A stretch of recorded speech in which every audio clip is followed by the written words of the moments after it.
Halo pemirsa setia Fibis News, kembali lagi bersama saya Joko Prayitno di segmen Fibis Weekly Sentiment. Seperti kita ketahui bersama, pada sektor komoditi dalam sepekan terakhir cenderung mengalami pergerakan yang konsolidatif. Pergerakan emas yang diprediksi pada pekan ini akan menembus level $1.700 per troy ounce, sampai dengan saat ini masih bertahan pada kisaran terbatas antara level 1.690 sampai dengan 1.695 per troy ounce.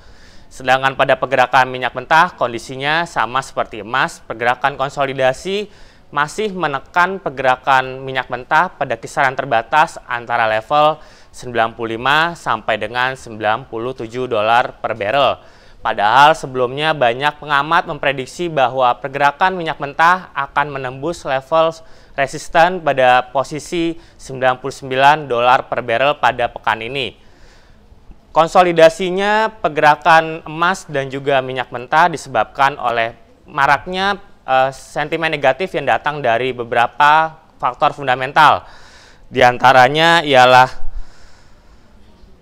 adanya ekspektasi negatif dari pertemuan European Central Bank pada esok hari, di mana Presiden ECB Mario Draghi diperkirakan akan masih menahan kebijakan paket stimulusnya terhadap beberapa negara yang sedang mengalami krisis.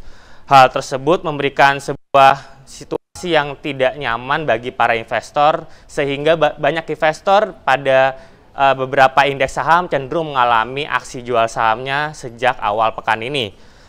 Faktor fundamental negatif yang kedua datang dari Australia, di mana kemarin pemerintah Australia mengumumkan bahwa penjualan retail barang-barang di Australia pada bulan Agustus mengalami penurunan sebesar 0,8%. Hal tersebut di luar dugaan, di mana data tersebut awalnya diprediksi hanya akan mengalami penurunan tipis sebesar 0,2% saja. Turunnya data penjualan retail barang di Australia tersebut diprediksi disebabkan oleh adanya tekanan yang datang dari kenaikan tingkat inflasi pada bulan Agustus yang lalu. Pada bulan Agustus yang lalu, inflasi di Australia mengalami kenaikan sebesar 0,1%, sehingga total inflasi tahunan pada Australia pada bulan Agustus sebesar 2,4%.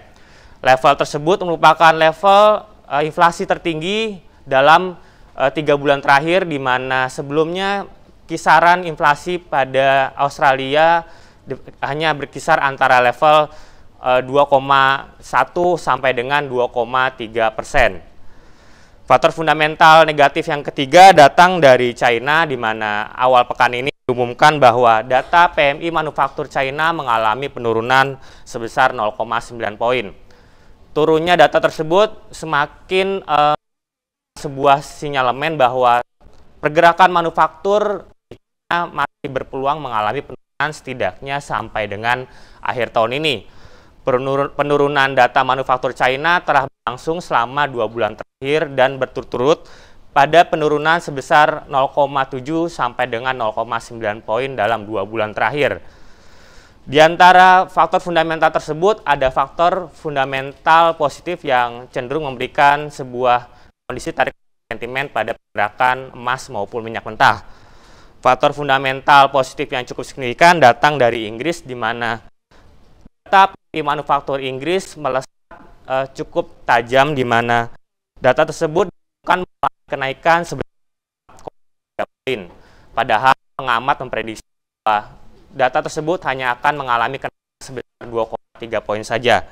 Dengan adanya kenaikan pada data manufaktur Inggris tersebut memberikan sebuah ekspektasi positif terhadap sektor real maupun sektor manufaktur, yang dimana merupakan sebuah indikator utama bagi pergerakan perekonomian di Inggris untuk saat ini di tengah adanya tekanan krisis finansial yang terjadi di Eropa. Sekarang kita beralih pada analisa teknikal pada pergerakan minyak mentah, seperti ditunjukkan pada tren yang mengalami pergerakan terbatas antara level 95 sampai dengan $7 per barrel. Indikator teknik mengalami penurunan sejak ini, seperti yang ditunjukkan oleh sebelumnya stabil pada kisaran yang cukup kuat antara level 60 sampai dengan 10. Pada hari ini merosot ke level 30. Oleh karena itu, ekspektasi terhadap pergerakan mentah diperkirakan masih mengalami pergerakan batas atau bahkan stabil di kisaran level 95 sampai dengan 96 dolar barrel setidaknya sampai dengan akhir perdagangan hari ini. Sedangkan pada emas, kondisi teknikal cenderung mengalami gerakan terbatas pada kisaran yang sangat tipis level 1690 dan 1695 dolar per troy ounce sampai dengan ini. Hal tersebut didukung oleh adanya penurunan pada beberapa indikator teknikal seperti rank index yang masih stabil pada kisaran antara 50 sampai dengan sinyalemen bagi emas yang akan mengalami pergerakan yang cenderung stabil pada kisaran terbatas atau mengalami penurunan tipis sampai dengan 1600.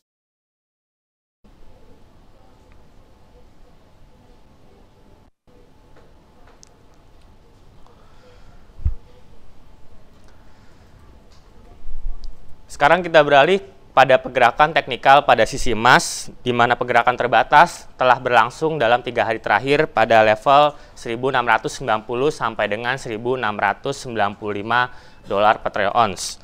Pergerakan terbatas pada pergerakan emas tersebut didukung oleh turunnya beberapa indikator teknikal seperti relative strength index yang sebelumnya stabil pada kisaran 60 sampai dengan 70, namun pada hari ini merosot ke level 50 poin. Dengan adanya hal tersebut, maka pergerakan emas diprediksi akan mengalami pergerakan terbatas setidaknya sampai dengan esok hari, di mana investor masih akan menunggu hasil dari rapat internal ECB yang dilangsungkan pada Kamis esok.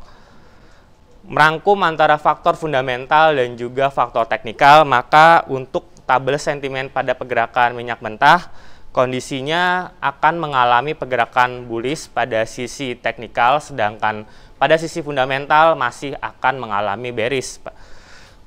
Kotak nomor 2 pada sisi kiri diperkirakan akan masih terjadi pada pergerakan tabel sentimen pada sisi minyak mentah.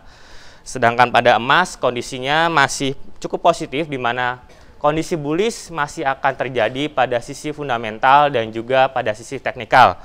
Oleh karena itu, pergerakan tabel sentimen pada kotak nomor 1 pada sisi bullish baik fundamental dan teknikal diperkirakan akan masih bertahan sampai dengan pekan mendatang. Demikian pemirsa penjelasan dari saya terkait dengan adanya proyeksi dan juga prediksi pada pergerakan emas dan juga minyak mentah untuk sepekan mendatang.